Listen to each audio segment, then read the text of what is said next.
Hey guys, this is Silas at Sheds by Design. We're just going to go through a 12 by 20 workshop that we got here in stock as of July 18, 2022.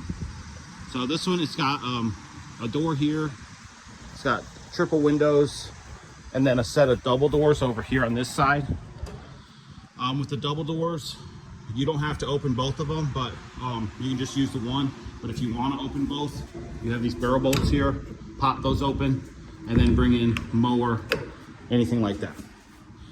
Let me pop both doors open here so we got extra light. So inside the building here, we've got shelves here. So you got some nice storage shelves there. You got a storage loft, a 4x12 storage loft. This one's got power.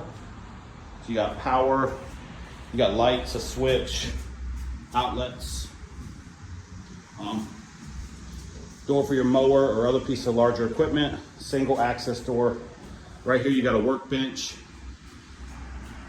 3 windows, pegboard, really great place to change a weed eater string or just work on projects with lots of light coming in from the outside. This is a 12 by 20 size and it has the tall walls. So you have the 88-inch tall walls, which is just nice because you got extra room for storage, lofts, things like that. Be a really great building to store things, work on your hobbies, projects. Just let us know.